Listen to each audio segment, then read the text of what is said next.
नमस्कार साथियों, स्वागत है आप सभी का फिगरिंग आउट फाइनेंस चैनल में। दोस्तों, ये वीडियो बहुत ज़्यादा इम्पोर्टेंट होने वाली है आपके बैंकिंग इंटरव्यू के लिए, क्योंकि इस वीडियो में मैंने जो क्वेश्चन कवर किए हैं वो रिलेटेड है ओपनिंग प्रोफाइल क्वेश्चन। यानी जब आप पैनल के सामने बैठते हैं तो जो आपके फर्स्ट क्वेश्चन होते हैं उनसे रिलेटेड मैंने क्वेश्चन कवर किए हैं। दोस्तों, ये वीडियो काफ़ी डिफरेंट होने वाली है। इससे पहले वीडियोस में आपने देखा होगा कि मैं क्वेश्चन को क्वेश्चन एंड आंसर की फॉर्म में कवर करता हूँ। लेकिन इन क्वेश्चन को लेके मैं आपको ये बताऊँगा कि आपको इन क्वेश्चन के आंसर कैसे फ्रेम करने हैं। क्योंकि दोस्तों, ये बहुत स्पेसिफिक क्वेश्चन है। हर कैंडिडेट का आंसर इस क्वेश्चन के लिए अलग-अलग होगा।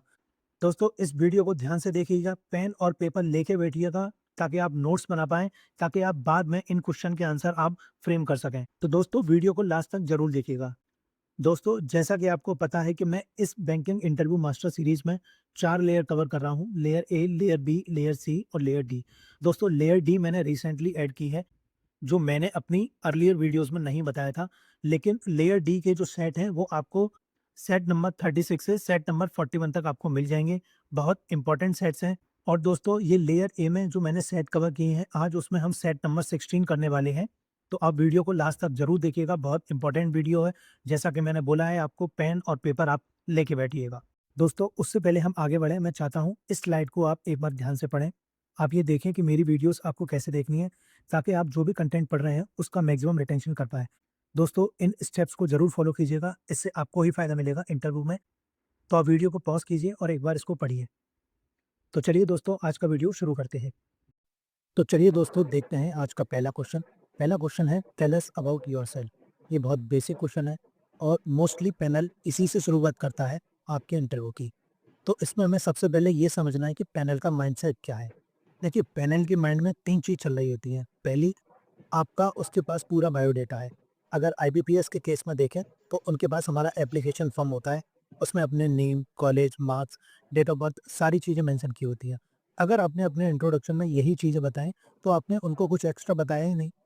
और दूसरी चीज़ दोस्तों, ये जो आपका इंट्रोडक्शन है, आप यहाँ से अपना इंटरव्यू सेट कर सकते हैं, आप किस डायरेक्शन में ले जाना चाहते हैं।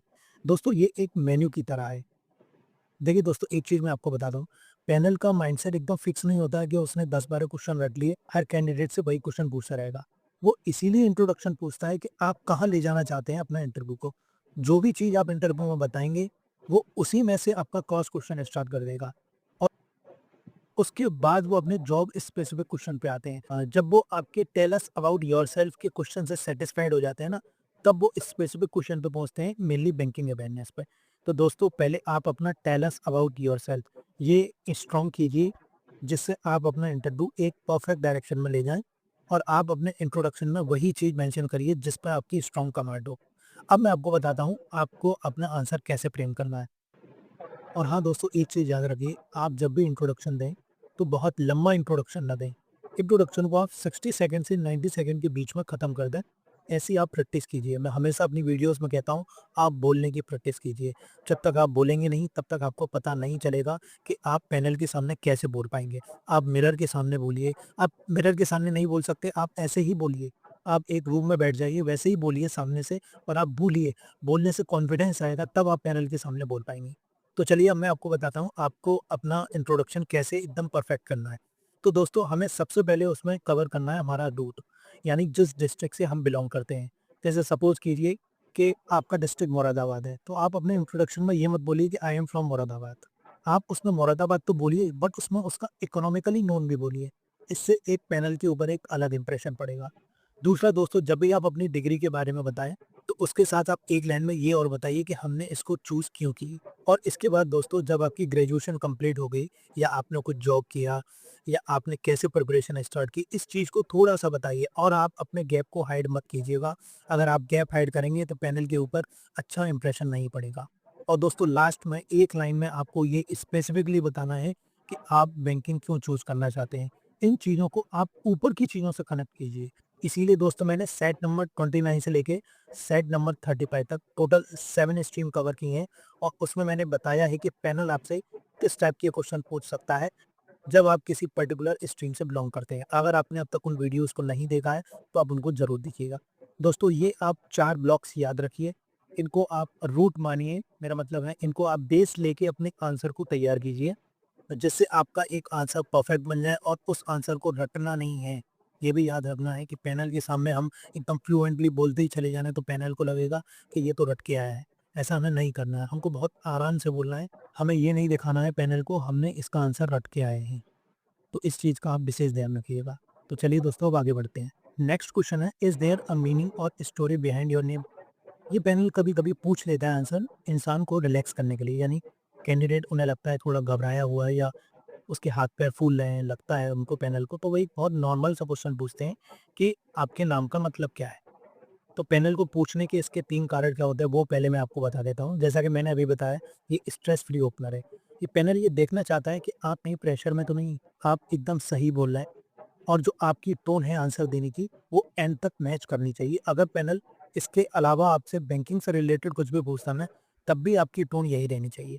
नहीं तो पैनल पता कर लेगा कि आपका कॉन्फिडेंस ड्रॉप हुआ है, क्या हुआ है। तो इस चीज़ का आप विशेष ध्यान रखिएगा। दूसरा है क्यूरियोसिटी टेस्ट। क्यूरियोसिटी टेस्ट मतलब कि आपका नाम हमेशा कोई ना कोई दिन में लेता होगा, ठीक है? तो ज़ाहिर है आपको अपने नाम के बारे में इतना तो पता होना चाहिए कि इसका मीनिंग क्या है और किस लैंग्वेज से ये बिलॉन्ग करता है। ये बहुत बेसिक चीज़ें हैं, आपको ये पता होनी चाहिए। दोस्तों यहाँ पे एक तीसरा पॉइंट आता है, ये पैनल के लिए एक डोर ओपन कर देता है कि वो आगे आपसे क्या पूछने वाले हैं। यानी जो भी चीज़ आप उसमें मेंशन करेंगे कि आपके नाम का मतलब क्या है, उसी से रिलेटेड वो आपसे क्वेश्चन पूछेंगे अगला। तो इस चीज़ का विशेष ध्यान रखिए कि आप पैनल के सामने क्या बोलने वाले हैं और क्या क्रॉस क्वेश्चन आपसे पूछा जा सकता है। तो दोस्तों मैं आपको बताता हूँ इस क्वेश्चन को आपको कवर कैसे करना है। और दोस्तों हर क्वेश्चन का आंसर जो भी पैनल आपसे पूछे उसको कम से कम टाइम में देने का आप ट्राई कीजिएगा। हमको बहुत लंबा आंसर नहीं देना है क्योंकि उनके पास बहुत सारे कैंडिडेट हैं इंटरव्यू के लिए। तो हमको अपने बहुत कम टाइम में अपना एक इम्प्रेशन छोड़ के जाना है उस जगह पर।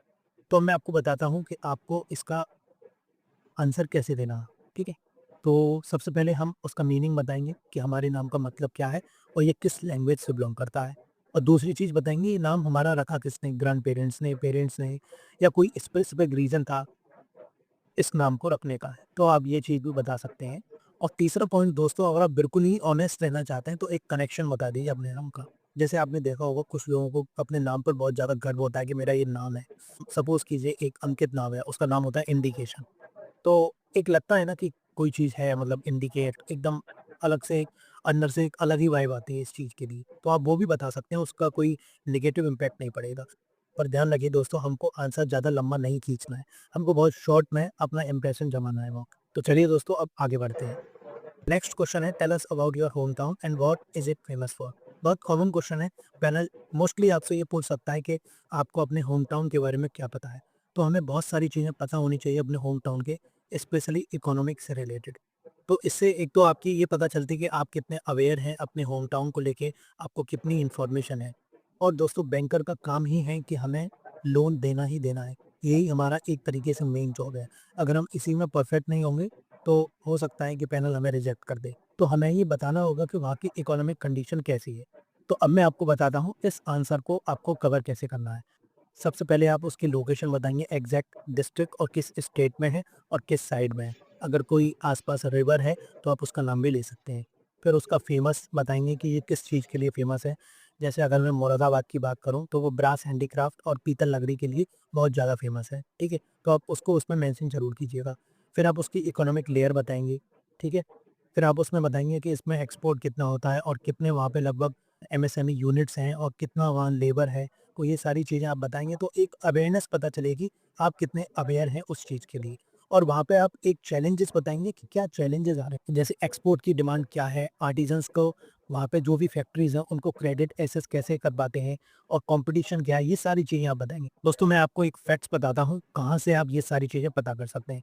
जिस डिस्ट्रिक्ट में आप रहते हैं, उस डिस्ट्रिक्ट की एक पर्टिकुलर वेबसाइट होती है, आप उसको देखिएगा, वहाँ पे सारी चीज़ें मेंशन की होती हैं। आप एक बार उसको पढ़िएगा, आपको बहुत सारी चीज़ें पता चलेंगी। आपको कहीं भी ज़्यादा सर्च करने की ज़रूरत नहीं है इधर-उधर। आप सिर्फ़ उस वेबसाइट पे जाइए, डिस्ट्रिक्ट मजिस्ट्रेट की वो वेबसाइट होती है, उस पे सारी चीज़ें मेंशन होती हैं कि ये डिस्ट्रिक्ट किस लिए फ़ेमस है, क्या इकोनॉमिक कंडीशन है और क्या-क्या काम चल रहा है इस डिस्ट्रिक्ट में, वो भी वहाँ मेंशन होता है। तो इससे आप अपना एक परफेक्ट आंसर बना सकते हैं। तो चलिए दोस्तों अब आगे बढ़ते हैं। नेक्स्ट क्वेश्चन है, what did you study in graduation and why that stream? दोस्तों ये भी क्वेश्चन बहुत मोस्टली आपसे पैनल पूछ सकता है।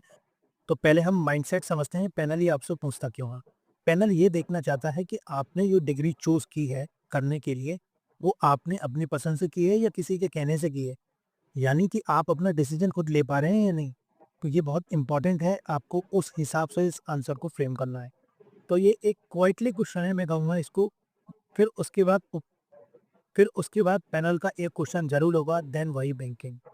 तो उसको, और जो आपने डिग्री की है और फिर आपने बैंकिंग क्यों चूज़ की, तो उसका एक कनेक्शन आपको बिठाना पड़ेगा। जैसा कि मैंने पहले बताया है आपको, सेट नंबर 29 से लेके सेट नंबर 35 तक मैंने 7 स्ट्रीम कवर की हैं। उनमें मैंने बहुत अच्छे से बताया है कि कैसे आप एक परफेक्ट आंसर दे सकते हैं इस क्वेश्चन का। तो फिर भी मैं आपको बताऊँगा कि आपको अपना आंसर कैसे फ्रेम करना है। और दोस्तों, मैंने अपने हर एक वीडियो में बताया है, ये मेरे मॉडल आंसर हैं, आप इनको अपने हिसाब से मॉडिफ़ाई कर सकते हैं। अब देखते हैं आपको क्या चीज़ मस्ट कवर करनी चाहिए इन आंसर में। तो सबसे पहले एक लाइन में आप अपनी स्ट्रीम बताएँगे कि हम मैंने ये किया है और ये मेरी स्ट्रीम है, ठीक है? फिर आप उसका एक ऑनेस्ट रीज़न देंगे कि इसको मैंने चूज़ क्यों किया। फिर आप अपनी स्ट्रीम को एक स्किल से कनेक्ट करेंगे। जैसे कि आपकी स्ट्रीम साइंस है, तो आप जब लैब में काम करते हो तो आप एक्यूरेसी का बड़ा ध्यान रखते हैं। आप हर चीज़ को एकदम बैलेंस तरीके से डालते हैं, हर केमिकल को एक बैलेंसिंग तरीके से यूज़ करते हैं। अगर थोड़ा-सा भी ऊपर-नीचे हो गया तो आपकी रिएक्शन गड़बड़ हो सकती है। तो हमको वो स्किल बतानी पड़ेगी कि मैंने ये चीज़ सीखी है। ठीक है? जब आप मेरे वो स्पेसिफिक सेट देखेंगे ना स्ट्रीम वाले जो मैंने अभी आपको बताए, उनमें आपको इसका आंसर परफेक्टली मिल जाएगा। तो आप उन सेट को ज़रूर लिखिएगा। तो चलिए अब आगे बढ़ते हैं। नेक्स्ट क्वेश्चन है, what have you been doing since you graduated? दोस्तों, बहुत कॉमन क्वेश्चन है, पैनल आपसे पूछता ही है।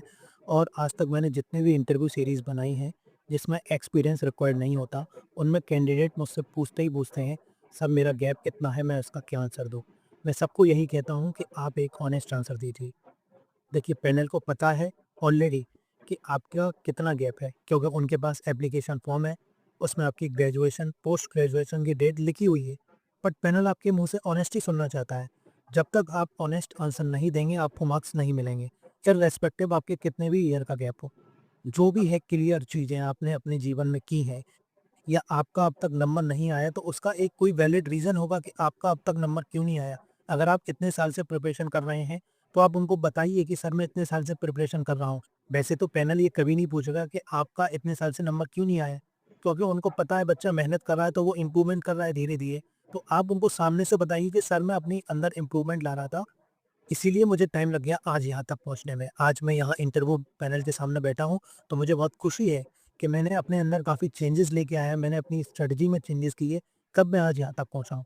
तो दोस्तों, इस क्वेश्चन का आंसर मैं आपके लिए छोड़ रहा हूँ। सामने कुछ पॉइंट्स लिखे हुए हैं, अगर आप इनको ऐड करना चाहें तो कर सकते हैं। तो आप इसका आंसर अब आप खुद फ्रेम कीजिएगा, बहुत अच्छा आंसर फ्रेम कीजिएगा। जब आप खुद पढ़ें तो एक बार खुद को भी लगे कि हाँ, मैंने एक अच्छा आंसर लिखा है। नेक्स्ट क्वेश्चन है, is this your first attempt at this exam? दोस्तों, पैनल ये आपकी ऑनेस्टी चेक करता है कि आपको पता है आप कितने अवेयर हैं। दोस्तों, मैंने ये भी देखा है, कुछ बच्चों को ये नहीं पता होता, वो काफ़ी साल से पेपर दे रहे होते हैं, तो उनको यही नहीं पता कि वो कब से पेपर दे रहे होते हैं और ये उनका कौन-सा अटेम्प्ट है। स्पेशली आईबीपीएस, पीओ के ऊपर, क्योंकि उसमें अटेम्प्ट की अनलिमिटेड लिमिट है, तो किसी को पता ही नहीं होता। बट पैनल को सब पता होता है, क्योंकि उनके पास वो लैपटॉप खोल के बैठे हैं, तो उनके पास सामने सारा डेटा है। बट वो हमसे ऑनेस्टी सुनना चाहते हैं। हमें ऑनेस्ट रहना बहुत ज़रूरी है। और आप अगर फेल भी हुए हैं इतने सालों से, तो ज़ाहिर-सी बात है, आपने कभी न कभी प्रीलिम्स क्लियर होगा, मेंस क्लियर किया होगा, इंटरव्यू तक पहुँचे होंगे, उसके बाद आप कहीं न कहीं का सिलेक्शन नहीं हुआ है। तो आप इन चीज़ों को क्लियरली एक्सप्लेन कीजिए, और जब आप इन चीज़ों को एक्सप्लेन करेंगे तो पैनल आपसे कुछ नहीं पूछेगा, उस क्वेश्चन को फिर जाने देगा, आपसे फिर नेक्स्ट क्वेश्चन पूछना स्टार्ट कर देगा।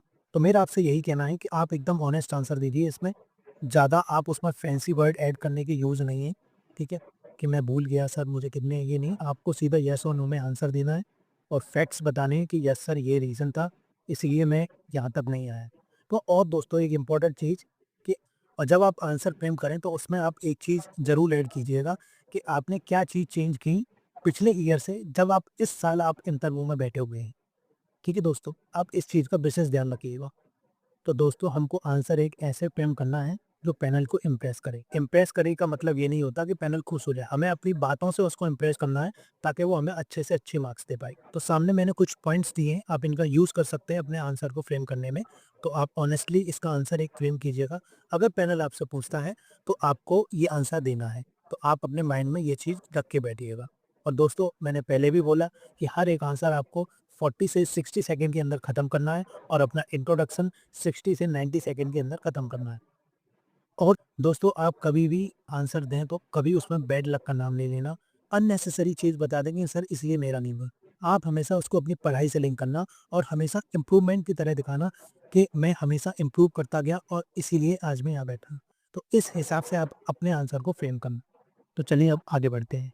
नेक्स्ट क्वेश्चन है tell us about your family background. दोस्तों मोस्ट कॉमन क्वेश्चन है, काफ़ी बार पैनल पूछता है कैंडिडेट का बैकग्राउंड जानने के लिए। वैसे तो पैनल को पता है क्योंकि आपने उसमें सारी फैमिली डिटेल मेंशन कर दी है।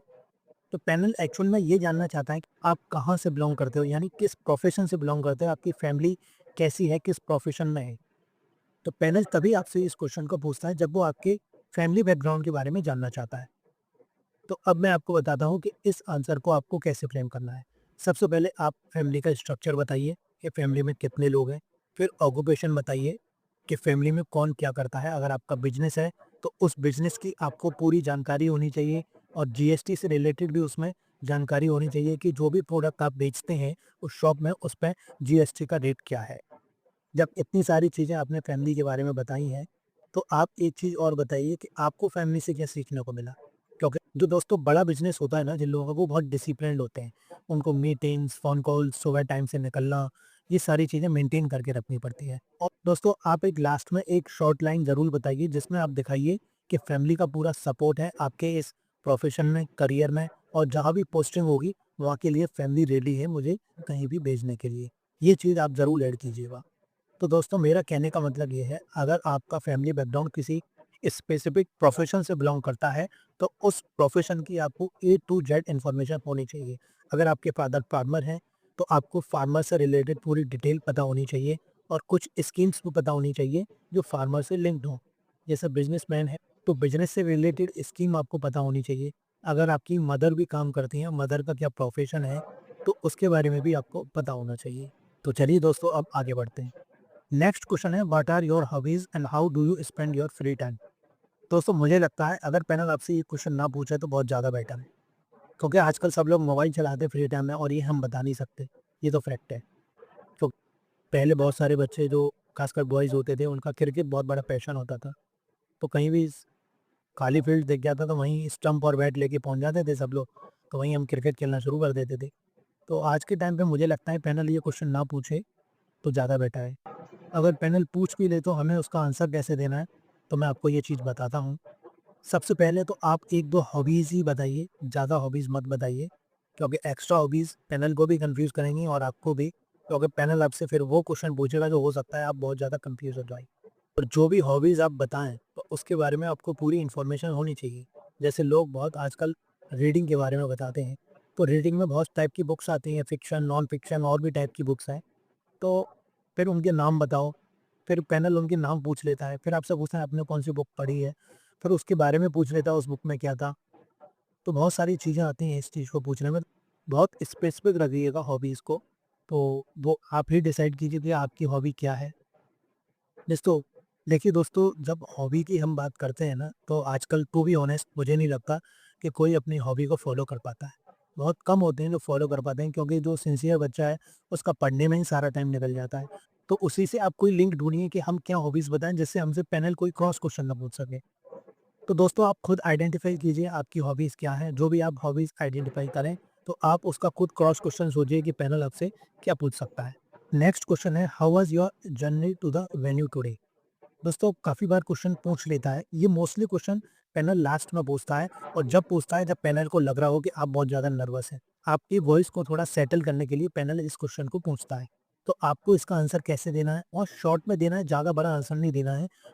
20 टू 30 सेकंड में इस आंसर को आपको कंप्लीट करना है। और एक चीज़ आप याद रखिएगा दोस्तों, काफ़ी बार ये मैंने देखा है कि जब पैनल ये आंसर पूछता है तो लोग उस वेन्यू के बारे में बताने लगते हैं जहाँ पे उनका इंटरव्यू है।